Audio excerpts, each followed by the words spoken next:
un descendiente de él, llamado Pedro de Sotomayor, pues será juzgado por ordenar, años después, el asesinato de su madre. También dice Aponte de Madruga, que mató, cortó pies y prendió a vasallos que mataron su tía en Rivadavia. En 1470, los vecinos de Rivadavia se rebelan contra Teresa de Zúñiga, condesa de Santa Marta, que muere alanceada. Pedro Madruga entra en la ciudad y mata, corta pies y prendió. Era su manera de actuar. Sin embargo, hay que decir aquí que en relación con los irmandiños presume de vencerlos en el campo de batalla. A diferencia de Pardo Cela, ni practicó ni reclamó represión contra los irmandiños porque, además de bruto, era sutil y era inteligente. Más que Pardo de Cela, sin duda alguna, como el que más. Solo que, a diferencia de otros, combinaba con extrema facilidad, como dice Aponte, la crueldad con sus enemigos y la generosidad hacia los suyos. Y si le interesaba, se vestía de plebeyo para atacar a los irmandiños en las cercanías de Santiago, en la batalla de Valmalice. Es decir, que tenía lo que se llama cintura hoy en día, una enorme flexibilidad para cambiar de táctica que incluía el cambio del buen caballero al peor caballero, que mata, corta pies y prende a todo aquel que se le opone. En el caso de Rivadavia, para vengar la muerte de su tía. En otros casos, simplemente para hacerse con sus bienes, que era lo más habitual. Cuando decíamos que tomó villas y fortalezas al arzobispo de Santiago, al obispo de Tuy, la ciudad realenga de Bayona, etc., estamos hablando de una violencia, de una agresividad, de una crueldad hacia lo que él consideraba sus adversarios, que tenía como objeto el comer de lo ajeno, es decir, hacerse con sus bienes patrimoniales y jurisdiccionales. Dice también Aponte, con este estilo de escribir, donde muestra toda la violencia que practicaba Pedro Madruga, sin asomo de crítica alguna. Más bien, si uno lo lee todo seguido, más bien con admiración. Dice Pedro Madruga, mató a muchos hidalgos. Y aquí hay 3 nombres de 3 casas con las que él terminó. Diego Sarmiento, Gregorio de Valladares, Juan de Montenegro, pequeños linajes de la provincia. En general no dejó uno en pie, ¿no? Y le gustaba acabar con los linajes decapitando a la cabeza del linaje. Es decir, que en ese sentido tenía un sentido práctico. Es como en las películas norteamericanas, que cuando el asesino a sueldo pues está ejecutando la misión para la que le pagaron y le dice a la víctima, le dice, son negocios, business, no es nada personal. Pues así un poco también da la impresión que actúa en el siglo XV Pedro Madruga, y una de sus acciones más exitosas es, digamos, ya que no podía conseguir que las pequeñas casas del obispado de Tuy y en el sur de Galicia se unieran a la gran casa de Sotomayor, pues optó simplemente por eliminarlas del mapa, físicamente, empezando por los cabezas de linaje y terminando por las fortalezas cabezas que algunos de estos pequeños nobles lograron reconstruir después de la revuelta irmandiña. En su ataque a la iglesia es muy conocido porque prendió al obispo de Tui y en algún momento al abad de San Clodio en Rivadavia.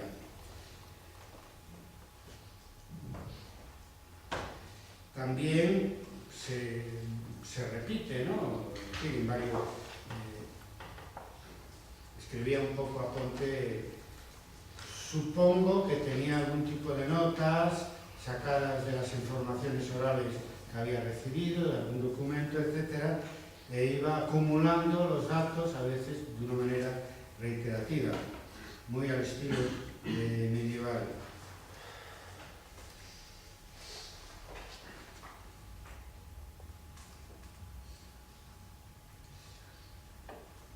Hizo huir en Pontevedra al arzobispo de Santiago y al conde de Monterrey, corriendo tras de ellos, hiriendo y matando.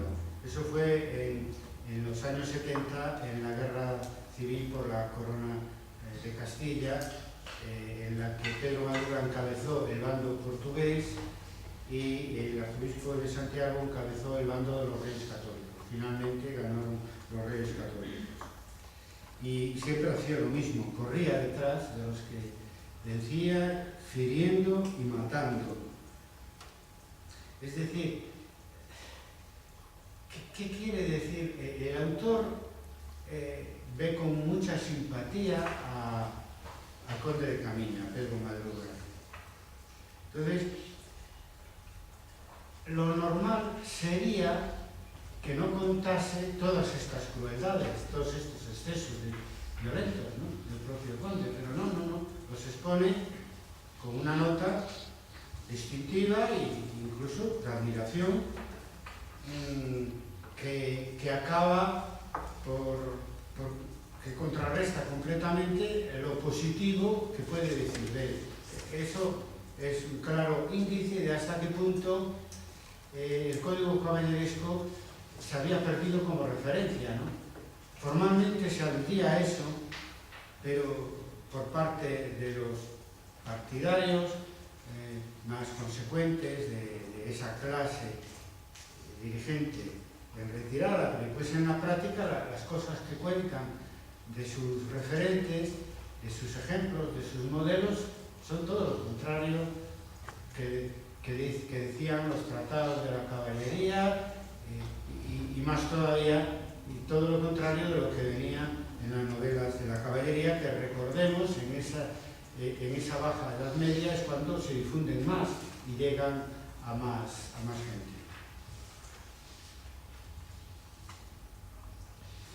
Bueno, con todo, como el letrado era leído y sabía, intenta convencernos de que la generosidad y la grandeza de miras también forman parte de las virtudes de Pedro Madruga. Dice, dejóle de cortar la cabeza a Fernán de Rivadeneira por amor de sus deudos. Quiere decir, se entiende que la familia de Rivadeneira, un linaje francés, que le pide que no lo mate, ¿no? Y entonces él generosamente dejóle de cortar la cabeza. Y eso está planteado como una excepción, está planteado como una muestra de generosidad y de humanismo por su parte.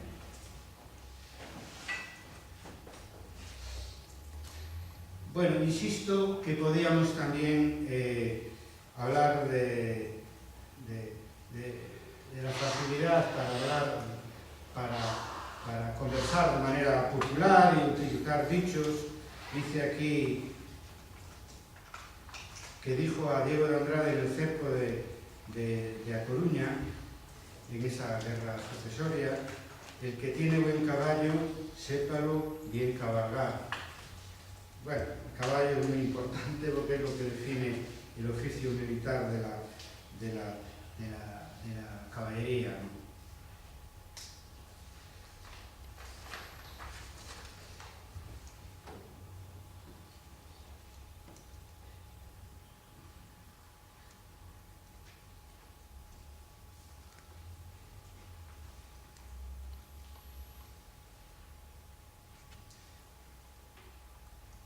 miedo les ponía a sus enemigos. Se justifica siempre la crueldad con sus enemigos con la necesidad de que le tuvieran miedo, o sea, y veremos cuando después se dice mucho lo de ser feroz, era feroz, es decir, imponían miedo en la guerra a sus enemigos como una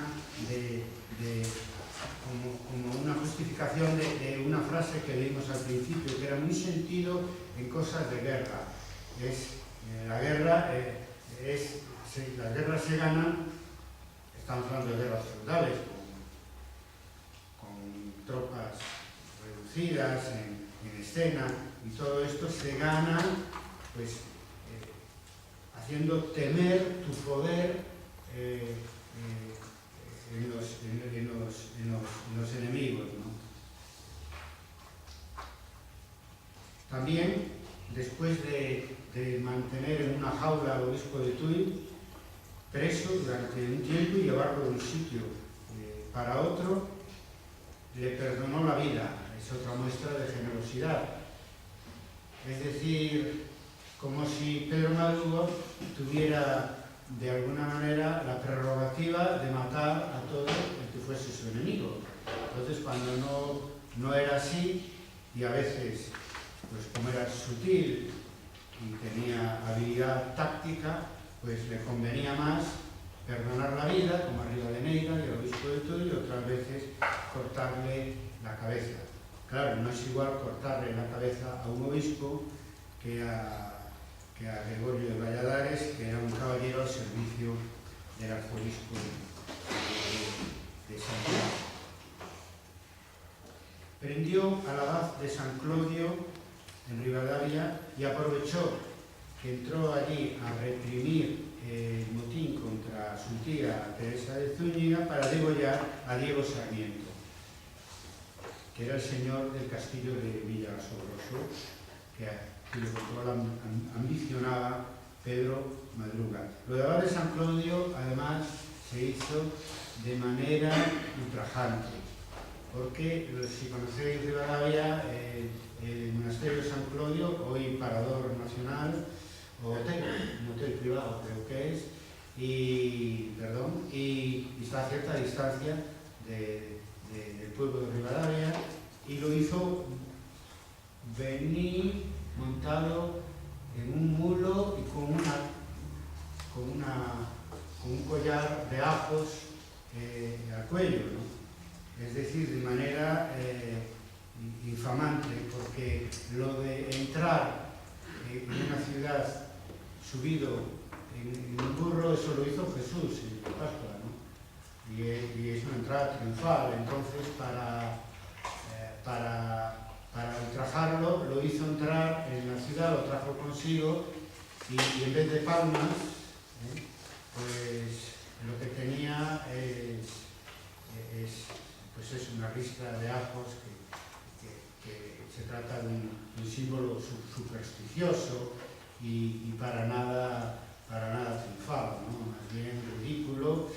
También se hizo, pasados los siglos, con acusados, imputados y condenados de la Inquisición a montar un burro. En ese caso, para ridiculizarlos, no se les ponía un collar de ajos, sino que se les ponía un capirote, etcétera, muy característico, que era una especie de sublimación del gorro picudo de los judíos, según el esquema antisemita medieval. Por lo tanto, era cruel y tanto, ¿no? Pero, eso sí, sentido de clase siempre, dice, Aponte ayudó a los caballeros de Galicia a recuperar lo suyo, después de la revuelta birmandina. Bueno, eso lo dice Aponte, y salvo el haber dado la batalla conjuntamente con el arzobispo de Santiago a los birmandinos en la zona central de Galicia, en las cercanías de Santiago, en Valmerice, es que no me viene a la cabeza otro momento en el que realmente se hubiera desplazado al resto de Galicia a ayudarle a los moscosos, a los Andrades, etcétera, al conde de Lemos a recuperar sus dominios, ¿no? Porque todas las andanzas de Pedro Madruga se desarrollan en el sur de Galicia y tienen como fin acabar con el poder de las pequeñas casas nobles y el poder del obispo de Tuy y del arzobispo de Santiago, para quedarse como única potencia señorial en lo que era pues la provincia parte del arzobispado de Santiago, Pontevedra, etcétera, y el obispado de Tuy. Cosa que consigue en algún momento, desde luego militarmente acaba siendo el poder decisivo en el sur de Galicia, pero su derrota frente al arzobispo de Santiago, que levantaba la bandera de Isabel la Católica frente a Alfonso V de Portugal y Juan Beltrán, claro, pues fue una derrota no solo política, diríamos, sino que además supuso que para él perder todo el terreno, o gran parte del terreno que había ganado, ¿no? En su ofensiva señorial. Lo que pasa es que aquellos linajes con los que acabó físicamente, y etcétera, pues claro, se recuperaron muy tardíamente, ya fuera de sus solares originales, ¿no? Presume como en la batalla de Framela. La Framela está entre Vigo, digamos, y Santiago, ¿no? Está en Pontevedra, y en algún sitio hubo una batalla cuando los irmandiños se opusieron al avance de Pedro Madruga, que venía con su gente desde Portugal a oponerse a los irmandiños, y quería reunirse en Santiago con el arzobispo de Santiago. Hubo una batalla ahí en la Framela, donde dice Aponte: como buen caballero los venció, firió y mató a cuantos quiso. Entonces, esto es la idea de victoria militar que tenía, ¿no? Lo cual nos lleva a la sospecha, que ya es certeza, de que mataba a los prisioneros que cogía. O sea, esto es obvio porque los hidalgos de Güella son sus prisioneros, y cuando en una batalla dice que después corre tras ellos, mata y fiere, quiere decir que una vez que los derrota, después los mata y como dice aquí, a cuantos quiso, como gran hazaña, que es todo lo contrario, una hazaña caballeresca. Iba muy feroz y nadie se le ponía delante. Bueno, hay que decir, esto lo dice cuando, viniendo de Portugal, ya lo dije, para intentar llegar lo antes posible, finalmente llegó tarde, a la batalla de Valmalicia, en las cercanías de Santiago de Compostela, pues le ofrecieron resistencia y se encontró en las puertas de Pontevedra pues el ejército irmandiño de la ciudad, dirigido por un noble pro-irmandiño, el caballero Lopo Pérez Mariño de Nogueira. Entonces ahí, afortunadamente, tenemos dos versiones. Aponte dice: iba muy feroz, nadie se le paraba delante. Pero lo que dice la familia de Mariño de Loguera, de la rama pontevedresa de Mariño de Loguera, lo que dice es que no se atrevió a enfrentarse a ellos, que tenían el ejército urbano de los irmandiños en línea delante de los muros de Pontevedra. Y no se atrevió, entre otras cosas, porque eso le entretendría, y los defensores de Pontevedra entendieron que no se atrevió a enfrentarse con ellos, pero él entiende que iba tan feroz que nadie quiso hacerle frente. Aquí hay siempre una exageración de las capacidades y de las hazañas militares, incluida su crueldad por parte de Aponte, ¿no? Que eso es muy propio además de la prosa y de la poesía medieval, es decir, se exagera cuando se es de una manera muy parcial las victorias de los amigos y las derrotas de los enemigos. Pero en fin, nos permite eso, una vez más, tener un punto de vista nobiliar, claro, directo, de los acontecimientos que se vivieron en aquella época y de las mentalidades que estaban en pugnas. Bueno, aquí lo que ya comenté, que desbarató a la comunidad.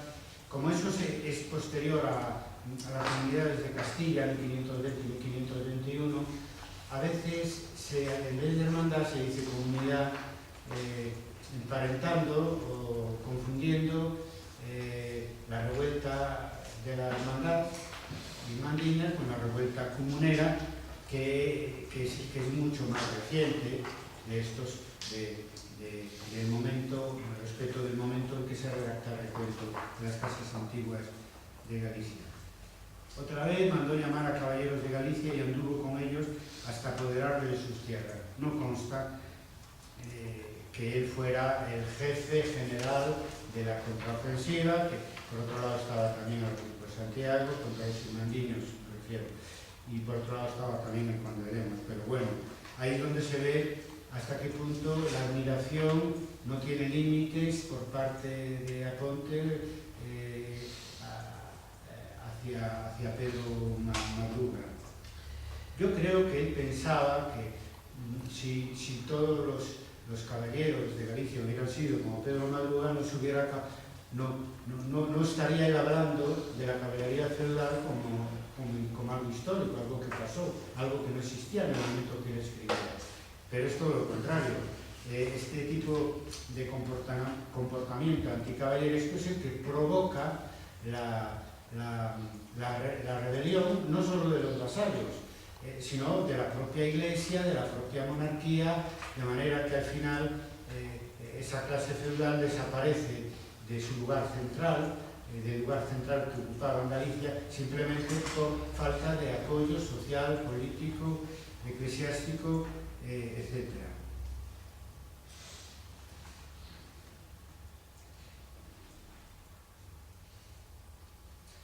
Bueno, cuenta algunas batallas más y ya para terminar repite otra vez: todo el mundo temía al conde, Camiña, y dice algo que viene a confirmar las imputaciones, las acusaciones de los gallegos en la época pre y post-irmandiña, cuando decían que los caballeros eran los malhechores del reino. Es decir, aquí hemos estado hablando en esta lección sobre la caballería feudal, cómo se produce una fusión entre señorío feudal y caballería a principios de la edad feudal, es decir, a los alrededores del año 1000. Y bien, y al final se produce una fusión muy distinta, que es entre el señorío feudal y los delincuentes comunes, es decir, los malhechores en el sentido de delincuentes. Y de hecho presume el autor de lo que es realmente una biografía de Pedro Madruga, que en un momento llega a decir, para que todo el mundo le temiese, para hacerse, que todos los malhechores se fuesen con él. Y juntó muchos pensando que no era nada. Cuando dice esto, además, es ya a principios de los años 80, es decir, entre 1480 y 1483 vienen a Galicia casi sin nada, con unas cuantas lanzas, pero levantando de nuevo ejércitos irmandiños para derrocar las fortalezas que se habían reconstruido. Fernando de Acuña, que era un caballero, en fin, intercambiable con los caballeros que, en cuanto a mentalidad, que dirigieron los ejércitos irmandiños, y también un jurista, ¿no? Entonces, en esa época, cuando los enviados reyes católicos llegan aquí tratando de continuar la labor, aunque claro, ellos no lo decían así, eso lo dice el historiador, de continuar la labor de que en Galicia hubiera seguridad, justicia y paz y se pudiese caminar por los caminos, acabando con los malhechores, etc., pues entonces él es cuando proclama que todos los malhechores se fuesen con él, ¿sí? En un acto de provocación hacia Acuña y Chinchilla, López de Chinchilla, el jurista, etc., y que le salió mal, claro, porque a él no lo degollaron, pero acabó de una manera que no se sabe cómo, fuera ya desposeído de gran parte de su poder, fuera de Galicia en esa misma década de 1480.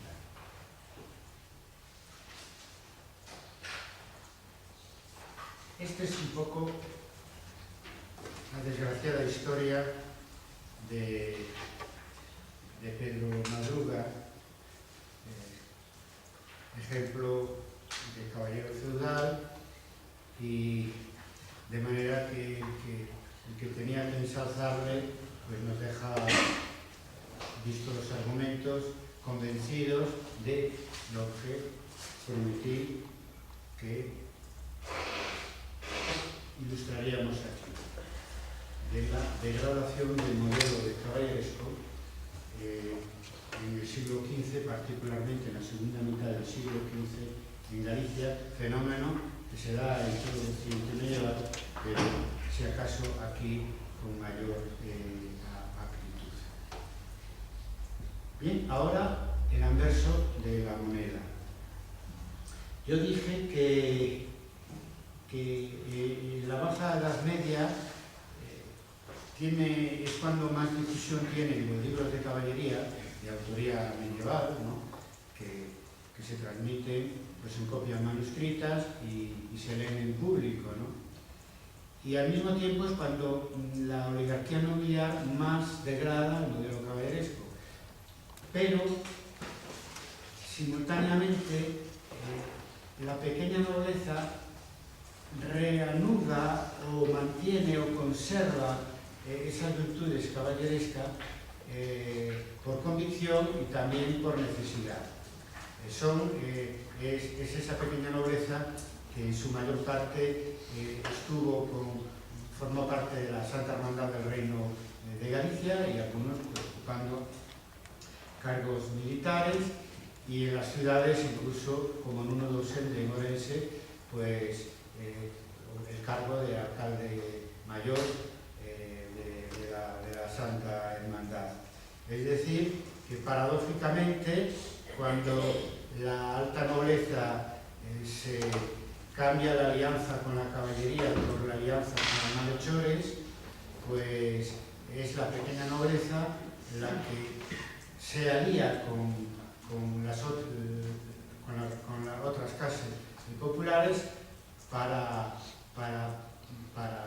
mantener esas virtudes caballerescas, que finalmente lo que tenían de éticas, esas virtudes, que era mucho, y de ética social, pues se mantiene y se mantienen en pie gracias a la revuelta popular y a los ejemplos individuales de caballeros e hidalgos que resisten, en este caso en el sur de Galicia, la crueldad y la ofensiva señorial de Pedro Madruga, sin grandes éxitos, porque él los va cazando uno a uno a estos nobles, ¿no?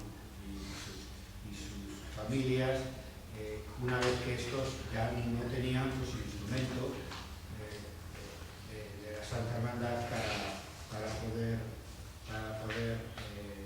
defenderse. Bien, afortunadamente, así como Vasco da Ponte redacta a principios del siglo XVI el recuento de las casas antiguas de Galicia para ensalzar a las grandes casas señoriales, a la oligarquía nobiliaria, a los que fueron señores de las fortalezas, a los que fueron la caballería feudal de Galicia. Al mismo tiempo, otro autor,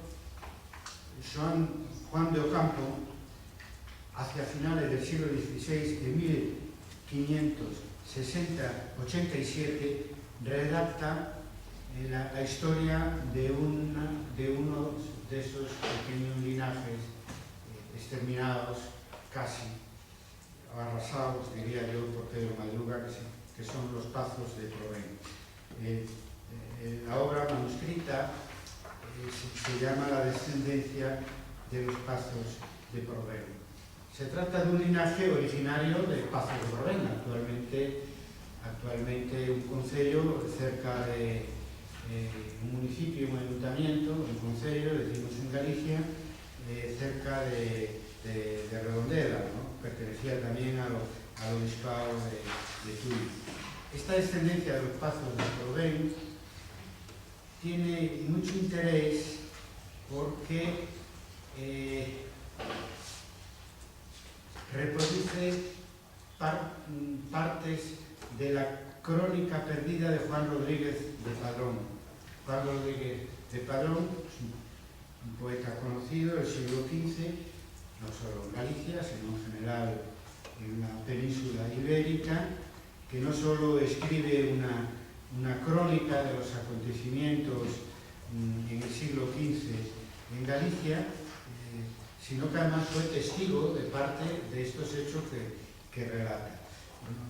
También cita esta crónica perdida de Rodríguez de Padrón, Felipe de la Gándara, en el siglo XVII, en las armas y triunfos del Reino de Galicia, y en fin, conservamos pues, el espíritu de esta crónica perdida, incluso partes del texto, gracias a Ocampo y a su descendencia de los Pazos de Provén. Aquí sí que encontramos verdaderas hazañas caballerescas que cubren pues el siglo XV, prácticamente la primera y la segunda mitad del siglo XV, referidos todos a esta familia y las diferentes generaciones hasta que termina con su poder señorial y Pedro Madruga.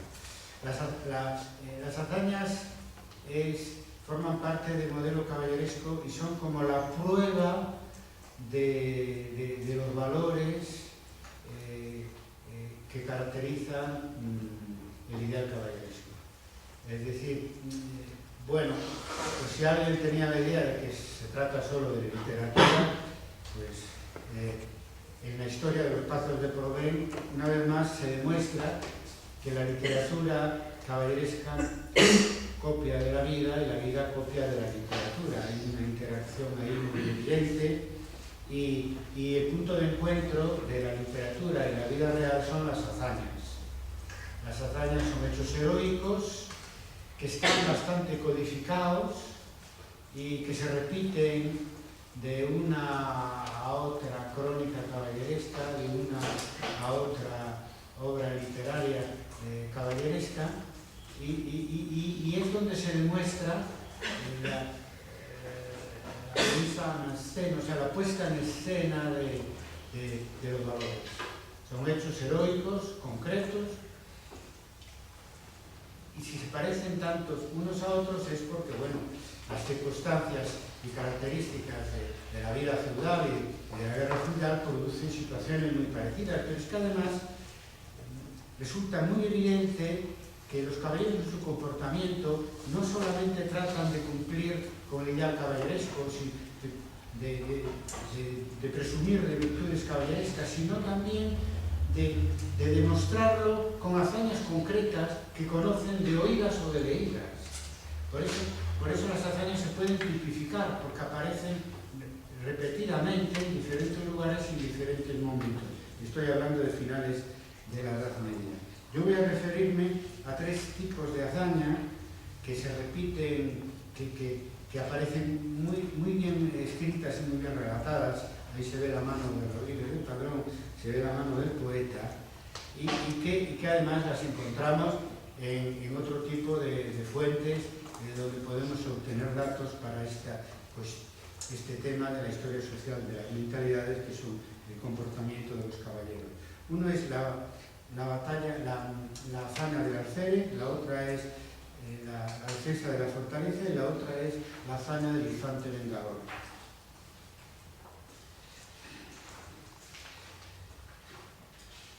Yo, por otro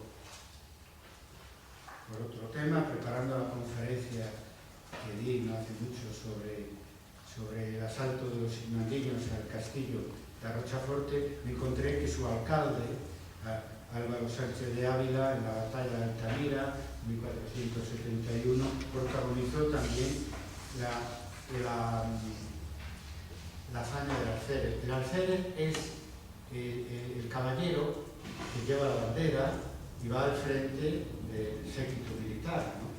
Pero no solo cuando desfilan, también cuando atacan la fortaleza o atacan el ejército enemigo, y tiene como misión defender la bandera con su propia sangre y con su propia vida. Esto que después tuvo una larga tradición, en la historia militar, por lo menos hasta el siglo XIX seguro y parte del siglo XX también, ¿no? Donde todavía las banderas, aún en la Segunda Guerra Mundial, por lo menos era importante colocarlas por parte de los soldados americanos encima de una montaña, como una colina, como símbolo del triunfo, o en Berlín por parte de los soldados soviéticos, todo eso en la Segunda Guerra Mundial. Todavía tenía y tiene un simbolismo. Ahora, esto de dar la vida para defender la bandera, esto es medieval, y independientemente que después haya tenido un recorrido posterior. Nos va a resultar, como todo lo que tiene que ver con los valores caballerescos, familiar estas cosas, porque perduran, yo lo dije, perduran en el imaginario colectivo y sobre todo a través del cine y de la novela, de las series de televisión, de los videojuegos y todo eso. Es por lo menos algo bueno que quedó de la caballería medieval, aunque también, igual que en el siglo XV, aquí esos guerreros muchas veces pues, cometen atrocidades, ¿verdad?, en las guerras, bien lo sabemos, y contradicen la ética militar. Y hoy en día, Convención de Ginebra, pero claro, como no había Convención de Ginebra en la época medieval, pues claro, era el Código Caballeresco el que se encargaba de regular y de humanizar las rivalidades y los problemas en el interior de la clase señorial y en las guerras. La hazaña del alférez. Vamos a leer, como siempre, cómo lo cuenta a campo en la descendencia de los Pazos de Provence. Yo leo que son unas líneas y después lo explico, que a lo mejor no se entienda la primera. Os digo ya que esto tiene que ver con un ejército que se forma en Galicia en el año 410 para participar en la toma de Antequera frente al Islam, a principios del siglo XV, por lo tanto. Iba Jácome Pazos de Provence por capitán de una compañía y traía por alférez a García Pazos de Provence, su medio hermano, el cual perdió la vida en esta refriega y no la bandera que Gonzalo Pazos de Provence, su hermano, la defendió. Bueno, aquí hay una confusión entre Gonzalo y García, pero de todas maneras había un Jácome, Pazos de Provence, que iba el capitán de una compañía en ese séquito, en ese ejército que iba de gallegos que iba a participar en la toma de Antequera, y su medio hermano, traía por alférez, García, su medio hermano, el cual perdió la vida y no la bandera. Perdió la vida es García Pazos de Provence, el que iba de alférez y defendió con su vida la bandera. Entonces aquí tenemos un caso, además interesante, no solo por la referencia al alférez que sacrifica su vida en escondida para no perder la bandera, sino además por otro motivo. Resulta que venían dos ejércitos, unos del sur de Galicia y otros del norte, que iban durante un trecho juntos en dirección a Antequera, en Andalucía. Entonces, uno era el de Santiago, que venía dirigido por un moscoso, y el de Tui Ourense, que venía dirigido por un Soutomayor. Como veis ya, las casas señoriales que aparecen como protagonistas en la época posterior en Mandiña ya lo eran a principios del siglo XV. Entonces disputan entre ellos, los del sur y los del norte, los de Vigo y los de Tui y los de Santiago, disputan sobre quién había de llevar su gente delante o atrás, sobre quién iba adelante, si el ejército de Tui o el ejército de Santiago. Un motivo fútil realmente, pero es igual, es un hecho significativo, porque la crónica de los Pazos de Provence dice que murieron más de 1000 personas en esa lucha intestina, fratricida, que tuvieron los gallegos entre sí. Por cierto, que ahí aparece una frase en la excedencia de Provence como conclusión de este enfrentamiento por un motivo menor, ¿no?